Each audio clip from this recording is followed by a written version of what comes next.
और समझ नहीं आ रहा कि कैसे जाऊँ। अरे मीनू, इसमें समझने की कौन सी बात है? बस पकड़ और जा कॉलेज में।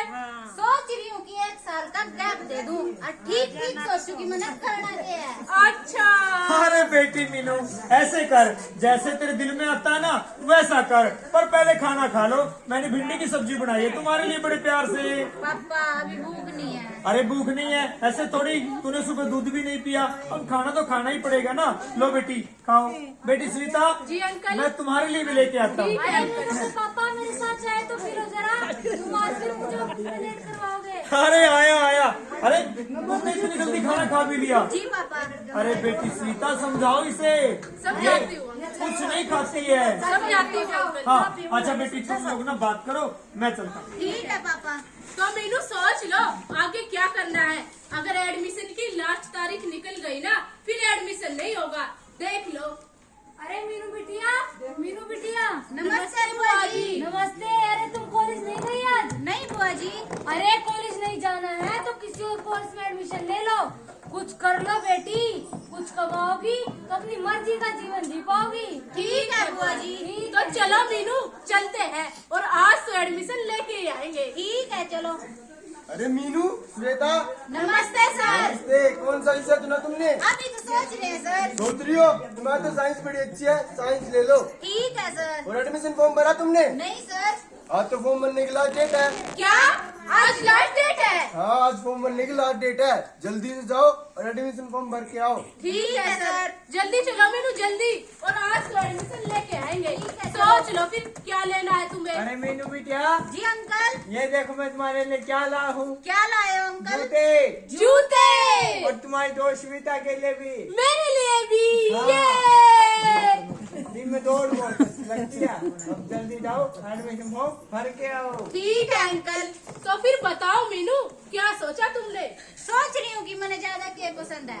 साइंस भी अच्छी लगा और आर्ट भी अच्छा, तो मैंने कॉमर्स भी लगा, इसलिए तो कह रही थी कि थोड़ा सोच लूं। ठीक है, फिर सोच के बता दियो, मैं जा रही हूँ घर। ठीक है सविता, मैंने भी नींद आ रही। ठीक है, सो जा, पर बता देना जरूर। ठीक है। ये है मीनू, सो रही है। और जिनको आपने देखा वो थी मीनू की दोस्त सविता, उसके पापा, पड़ोसी और रिश्तेदार। और जो आपने देखा वो था मीनू का सपना। असल में तो मीनू पढ़ना चाहती है, मगर उसे कहीं से भी इतनी मदद नहीं मिली कि वो अपने पढ़ने का सपना साकार कर सके। लेकिन अब भी अपनी दोस्त सविता के साथ मिलकर पढ़ने की कोशिश कर रही है। मीनू, अरे मीनू खड़ी हो जा, अब तक सो रही है, पढ़ना नहीं क्या? अच्छा, तो ये सपना था सविता? सपना देखा तुमने? हाँ। क्या देखा सपने में? सपने में मेरे तो सबके सब पढ़ने को कह रहे थे। अच्छा। माँ भी, पापा भी, बुआ भी, सबके सब। ये तो बहुत बढ़िया बात है। फिर सविता, या तो सपने की बात थी, असल में तो मैं पढ़ना चाहूँ, मैंने कॉलेज में एडमिशन लेना। पढ़ना तो मैं भी चाहती हूँ, लेकिन मेरे घर वाले आगे पढ़ाने के लिए मना कर रहे हैं। ए छोरी, के सारी पढ़ाई पढ़ाई लगाए रखा है हाँ? अरे वैसे भी घर का गुजारा बड़ी मुश्किल से चलता है, और ऐसे में मैं तुम दोनों बहन भाइयों का पढ़ाई का खर्चा नहीं उठा सकता। अरे तुम दोनों में से कोई एक पढ़ लो, मोनू पढ़ लेगा, घर का सुधार भी हो जाएगा। अरे हर टाइम पढ़ाई पढ़ाई करती रहती है, नंबर तो उसके 50% आए हैं। अब घर का काम तो कोई भी कर ले। हमारे टाइम में 5-5 वैसे हुआ कर थी, फिर भी मैट्रिक पास है इसका फुप्पा उस जमाने का। छोरिया न इतना पढ़ा लिखा करते, सिलाई कढ़ाई सिखाओ, करके काम सिखाओ, बढ़िया करके में नहीं आ करते। ठीक कह रहे हो। तो ये थी मीनू की असल जिंदगी। असल जिंदगी में तो मीनू पढ़ने का सपना साकार करना चाहती है, लेकिन उसके रास्ते में बहुत सी बाधाएं हैं, जैसे घर के आर्थिक हालात, अड़ोस पड़ोस के ताने, ऊपर से शादी का दबाव। मीनू अपने पढ़ने का सपना साकार कर सकती थी और उसके घर वाले, पड़ोसी उसका साथ दे देते हो, लेकिन अब भी मीनू अपने पढ़ने का सपना साकार कर सकती है अगर उसके घर वाले, पड़ोसी और आप सब उसका साथ दे तो।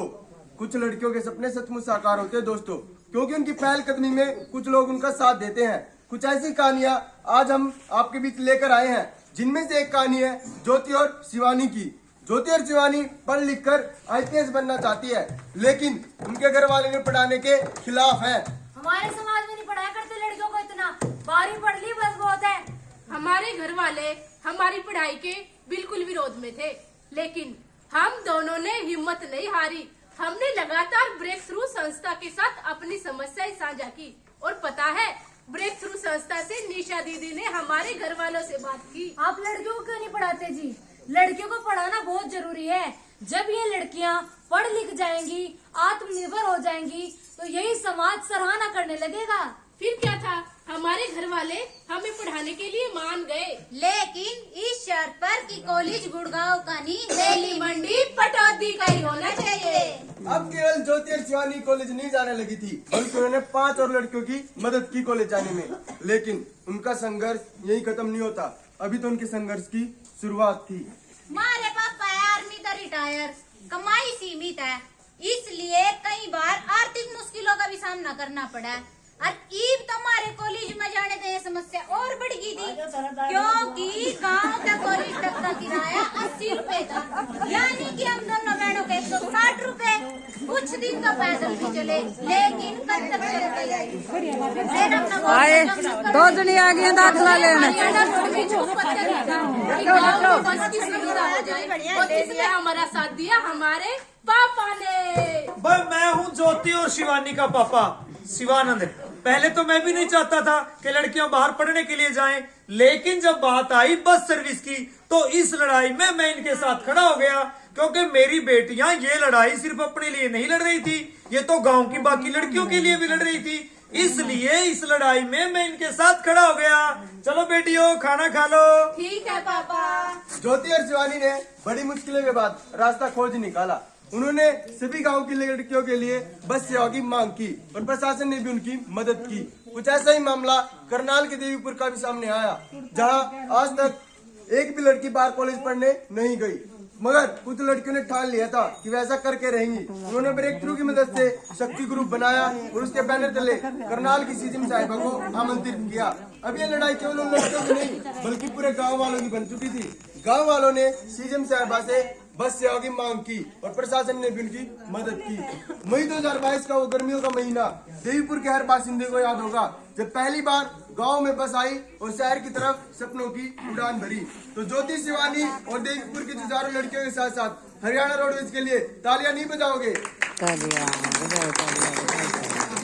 आज भी हमारे समाज में लड़की और महिलाओं पर हिंसा एक चिंताजनक समस्या है। यह समस्या इस हद तक है कि महिलाओं का हिंसा मुक्त जीवन जीना भी एक इच्छा की तरह सामने आता है। क्या इस हिंसा के खिलाफ केवल महिलाएं लड़ेंगी या फिर कोई और भी? तो चलिए आपको लेकर चलते हैं ऐसी कहानी की तरफ, जो कि है सोनीपत के तेवड़ी गाँव में रहने वाले राकेश की। तो चलिए चलते हैं राकेश के घर। जगदीश आइए मित्र प्यारे, और सुना? ठीक हूँ मैं तो भाई। हाँ क्यों के कट के संगोल बना लिया तो? अरे यार आज संडे है, अच्छा। मैंने सोचा संडे मना लेते हैं। भाई सवेरे तो फिर काम पर जाना है ना, ले थोड़ी सी तो भी लगा ले। अरे